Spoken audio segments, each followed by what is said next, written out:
कक्षा 12वीं के सभी विद्यार्थी ध्यान देकर सुने। आज का यह वीडियो आप सभी के लिए काफ़ी यूज़फुल होने वाला है, क्योंकि इस वीडियो में 28 अगस्त के दिन आपका जो फिजिक्स का त्रैमासिक का पेपर होने वाला है, उसके लिए ऐसे इम्पोर्टेंट क्वेश्चन लेकर आए हूँ जिनसे आप अच्छे नंबर ही नहीं बल्कि आप आपके स्कूल में अच्छा स्कोर कर पाएंगे। तो इस प्रश्न पत्र के द्वारा मैं आपको फिजिक्स के ऐसे क्वेश्चन बताने वाली हूँ फुल सॉल्यूशन के साथ में आज की इस क्लास में। तो चलिए बिना डाउट के बिना देरी की वीडियो को हम शुरू करते हैं और सारे ही प्रश्नों को समझ लेते हैं। तो देखिए, पहला क्वेश्चन है कि निम्नलिखित में न्यूनतम आवेश है। तो निम्नलिखित में न्यूनतम आवेश है तो किसका रहेगा? 1000 इलेक्ट्रॉन आवेश। ठीक है, चलिए दूसरा है धातु का परावैद्युतांक होता है। धातु का परावैद्युतांक होता है अनंत। तीसरा है एक गोली चालक की धारिता का सूत्र है। तो एक गोली चालकता की धारिता का सूत्र है C = 4πε/r। 22 का राइट रहेगा। चौथा है एक तार को खींचकर उसकी लंबाई 3 गुना करने पर उसका प्रतिरोध हो जाएगा। कितना हो जाएगा? 3 गुना। पांचवा है विद्युत क्षेत्र का मात्रक है। तो विद्युत क्षेत्र का मात्रक है न्यूटन/कूलम। इसका बार राइट रहेगा। छठा है फ्लक्स बंधता तथा धारा का अनुपात है। इसका आंसर है प्रेरकत्व। ठीक है, इसका भी बाप का राइट रहेगा। ठीक है, चलिए अगला है 6 म्यू एफ धारिता के 3 संधारित्र श्रेणी क्रम में जुड़े हैं, तुल्य धारिता खाली स्थान होगी। तो तुल्य धारिता कितनी होगी? 2 म्यू से म्यू और एफ। दूसरा है किसी परिपथ में संयोजित प्रतिरोध का ताप बढ़ने पर परिपथ में धारा का मान खालिस्तान हो जाता है। तो कैसा हो जाता है? घट जाता है। ठीक है, चलिए तो तीसरा है विद्युत चुम्बकीय क्षेत्र में गतिमान आवेश पर लगने वाले बल को खालिस्तान कहते हैं। तो इसको आंसर होगा आपका लॉरेंज बल। लॉरेंज बल। चौथा है विद्युत धारिता का एसआई मात्रक खालिस्तान है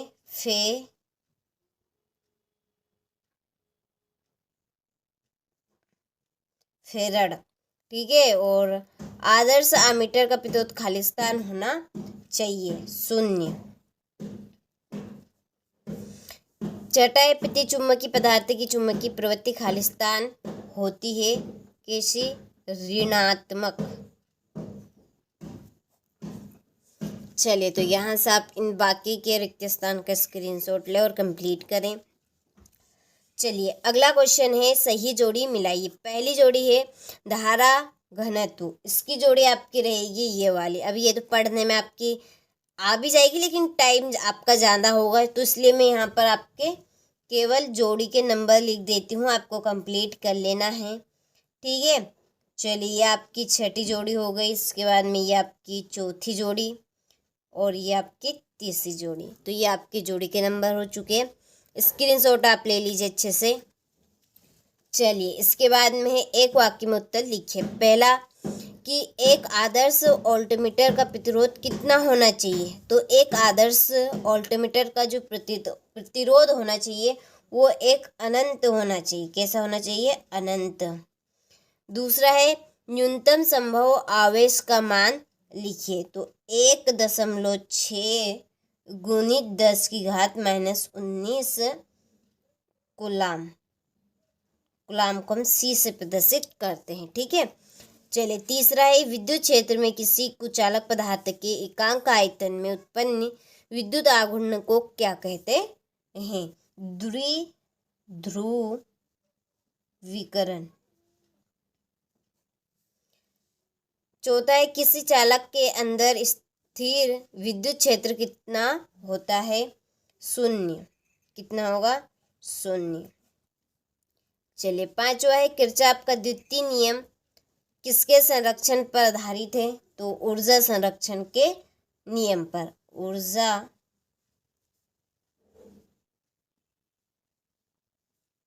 के नियम पर। चलिए, तो ये आपके इस तरह से एक वाक्य में उत्तर भी कंप्लीट हुए। इसके बाद में सत्य सत्य लिखिए। पहला कि विद्युत आवेश अदिश राशि है, तो ये आपका सत्य है। दूसरा है विद्युत धारा घनत्व अदिश राशि है, असत्य। तीसरा है एक समान विद्युत क्षेत्र में विद्युत द्विध्रुव पर नेट बल शून्य होता है, यह आपका सत्य है। चौथा है किसी चालक के इलेक्ट्रॉन की अपवाह चाल इसकी तापीय चाल से अधिक होती है, यह आपका असत्य है। पांचवा है परिवर्तनशील चुंबकीय क्षेत्र विद्युत क्षेत्र उत्पन्न करता है, तो ये आपका सत्य रहेगा। ठीक है, तो देखिए ये आपके वस्तुनिष्ठ जो प्रश्न है, यानी कि एक एक नंबर में पूछे जाने वाले प्रश्न, वो सारे के सारे आपको यहाँ पे कंप्लीट हो चुके हैं फुल सॉल्यूशन के साथ में। अब आपके जो 2 नंबर यानी कि हम बोले कि लघुत्तरी जो प्रश्न हैं वो आपके यहाँ से शुरू होंगे। विद्युत विभव को परिभाषित कीजिए, विद्युत धारा को परिभाषित कीजिए। इसके बाद में 80 म्यूसिक ऋणावेश उत्पन्न करने के लिए कितने इलेक्ट्रॉन चाहिए। चलिए, तो अब इनके हम आंसर देख लेते हैं। तो देखिए ये आपका छठा क्वेश्चन भी लिखा है और साथ में नीचे इसका आंसर भी लिखा है। तो विद्युत विभव हम किसे कहेंगे, तो देखिए कि विद्युत क्षेत्र में किसी बिंदु पर विद्युत विभव उस कार्य के रूप में परिभाषित किया जाता है जो इकाई धनावेश को अनंत से उस बिंदु तक लाने में किया जाता है। ठीक है, चलिए इसके बाद में ये आपका अथवा वाला है विद्युत धारिता को परिभाषित कीजिए। तो विद्युत धारिता की परिभाषा क्या बनेगी, तो किसी चालक द्वारा आवेश को संग्रहित करने की क्षमता को उसकी विद्युत धारिता कहते हैं। ठीक है, बहुत ही सरल और सिंपल है कि किसी चालक द्वारा आवेश को संग्रहित करने वाली क्षमता को हम क्या कहेंगे, विद्युत धारिता कहेंगे। इसे चालक को दिए गए आवेश और उसके विभव में होने वाली वृद्धि के अनुपात के रूप में परिभाषित किया जाता है। ठीक है, चलिए इसके बाद में ये आपका 7वां प्रश्न था, तो यहाँ से आप स्क्रीनशॉट ले लीजिए। ठीक है, ये आपका इसका आंसर है, ये यहाँ पर रहेगा इसका आंसर आपका। ठीक है, ये और यहाँ पर ये पूरा डिटेल में आपको समझा दिया, लेकिन आपको लिखना बस इतना ही हो गया। इसके बाद में ये अथवा वाला है आपका ये। चलिए 8वां क्वेश्चन है समविभव पृष्ठ और उसकी विशेषताएं लिखे। तो समविभव पृष्ठ की आपकी परिभाषा बनेगी कि समविभव पृष्ठ वह काल्पनिक पृष्ठ होता है कि जिसके प्रत्येक बिंदु पर विद्युत विभव का मान समान होता है। ठीक है, और समविभव पृष्ठ की विशेषताएं नंबर 1, पृष्ठ के प्रत्येक बिंदु पर विभव का मान एक समान होता है। नंबर 2 कि एकांक धन आवेश को इस पृष्ठ के एक बिंदु से दूसरे बिंदु तक ले जाने में कोई कार्य नहीं करना पड़ता। तीसरा, विद्युत बल रेखाएं समविभव पृष्ठ के अभिलंबवत होती है। और नंबर 4, 2 समविभव पृष्ठ एक दूसरे को कभी नहीं काटते। तो आपको केवल 2 पॉइंट इसमें से लिखने हैं। ठीक है, 2 पॉइंट इसमें से आप याद कर लीजिएगा। इसके बाद में ये आपका अथवा है कि किसी चालक की धारिता को प्रभावित करने वाले कारक निम्न है। ठीक है, यानी कि बताइए। नंबर 1, चालक के आकार और आवृत्ति पर, तो इसके अंदर आपको लिखना है। दूसरा, आसपास के अन्य चालकों की उपस्थिति पर। तीसरा है चालक के चारों ओर के माध्यम पर। ठीक है, यह आपका 9वां क्वेश्चन, चुंबकीय क्षेत्र रेखाओं के कोई 2 गुण लिखिए। तो चुंबकीय क्षेत्र रेखाओं के 2 गुण, नंबर 1, ये एक दूसरे को कभी नहीं काटते। यदि आप अंदर लिखना चाहे तो अंदर भी लिख सकते हैं, यदि नहीं लिखना चाहे तो इतना ही आप लिख सकते हैं। नंबर 2, ये उत्तरी ध्रुव से निकलकर दक्षिणी ध्रुव में प्रवेश करती है और चुंबक के अंदर दक्षिणी ध्रुव से उत्तरी ध्रुव की ओर जाती हुई एक बंद लूप बनाती है। ठीक है, बस इतना ही आप लिख देंगे तो आपको आराम से नंबर मिल जाएंगे। चलिए ये आपका इसका अथवा वाला, किसी पदार्थ के चुंबकन यानी कि एम की परिभाषा एवं मात्रक लिखिए। तो ये आपके चुंबकन की परिभाषा रहेगी यहाँ पे कि किसी पदार्थ का चुंबकन प्रति इकाई आयतन में उत्पन्न चुंबकीय द्विध्रुव आघूर्णों को परिभाषित करता है। और यहाँ दर्शाता है कि कोई पदार्थ बाहरी चुंबकीय क्षेत्र के जवाब में कितना चुंबकित होता है। ठीक है, इसका मात्रक क्या है, एम्पेयर प्रति मीटर। चलिए अगला क्वेश्चन ये आपका 10वां है। 10वां क्वेश्चन, स्थिर विद्युत परीक्षण को परिभाषित कीजिए। तो यहाँ से आप स्क्रीनशॉट ले लीजिए अच्छे से। इसके बाद में इसका अथवा आपका, चलिए 11वां क्वेश्चन है, चुंबकत्व संबंधी गाउस का नियम लिखिए। तो ये आपका गाउस का नियम रहेगा। फिर आपका अथवा एम्पियर का परिपथी नियम लिखिए। तो एम्पियर का ये परिपथी नियम आपके सामने है। तो देखिए काफ़ी सरल और सिंपल है, आराम से आप स्क्रीनशॉट ले और कंप्लीट करें। देखिए 12 वोल्ट विद्युत विभवांतर है और 0.2 ओम आंतरिक प्रतिरोध है। तो सेल से अधिकतम कितनी धारा ली जा सकती है। तो इसका हल ये है आपके सामने। तो अधिकतम धारा तब ली जा सकती है जब बाह्य प्रतिरोध शून्य हो। ठीक है, दूसरा नियम क्या बोलता है, अगला कि ओम के नियम के अनुसार क्या, I M X is equal to E बटा आर। दिए गए मान में हमें क्या क्या दिया है, ई इक्वल दिया है 12 वोल्ट और आर इक्वल दिया है आपको 0.2 ओम। और अधिकतम धारा क्या बनेगी हमारी यहाँ पे 12 वोल्ट बटा 0.2 ओम इज इक्वल टू बनेगा आपका 60 एम्पियर। तो ये आपका यहाँ पर आंसर रहेगा। ठीक है, तो आंसर निकल कर आ गया। चलिए आपका अथवा इसी का स्क्रीनशॉट आप ले लीजिए सारे क्वेश्चनों का अच्छे से। और ये आपका 13वां क्वेश्चन, इलेक्ट्रॉन की अपवाह चाल एवं धारा में संबंध स्थापित कीजिए। ठीक है,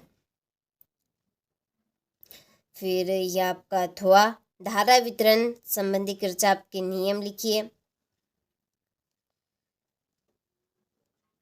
14वां क्वेश्चन, चल कुंडली धारामापी की शीघ्रता कैसे बढ़ाई जा सकती है। तो पहला है इसका, कुंडली में फेरों की संख्या बढ़ाकर शीघ्रता n के समानुपाती होती है। दूसरा, कुंडली का क्षेत्रफल बढ़ाकर शीघ्रता a के समानुपाती होती है, यानी कि एम्पियर के। चुंबकीय क्षेत्र की प्रबलता बढ़ाकर शीघ्रता b के यानी कि चुंबकीय क्षेत्र के समानुपाती होती है। ठीक है, ये आपका चौथा पॉइंट। चलिए तो आपको अच्छे से स्क्रीनशॉट लेना है। ये आपका अथवा है। अनुचुंबकी, प्रतिचुंबकी तथा लोहा चुंबकी के गुण तथा उदाहरण लिखिए। ठीक है, तो अनुचुंबकी पदार्थ के गुण हो गए और या उसके उदाहरण। ठीक है, फिर प्रतिचुंबकी पदार्थ के गुण और ये उसका उदाहरण।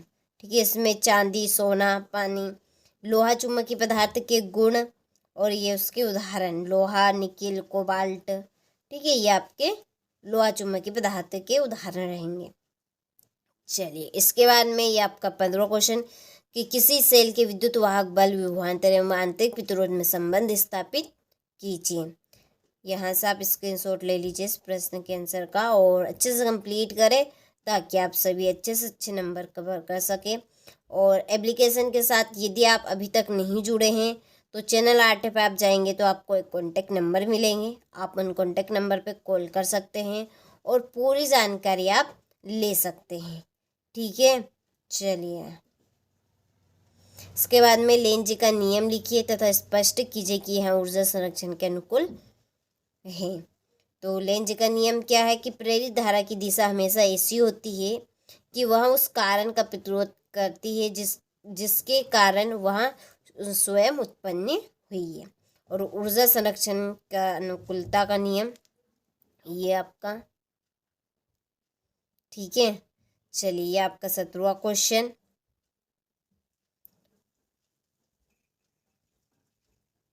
इसके बाद में ये आपका अथवा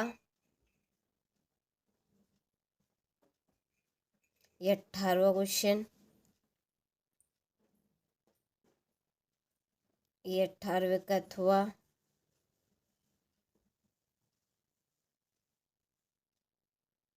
चलिए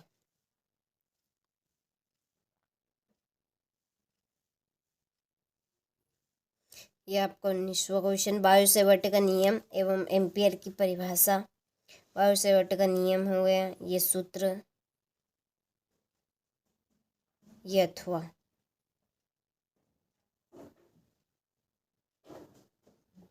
ये आपका 20वां प्रश्न, प्रत्यावर्ती धारा जनित का वर्णन करना है।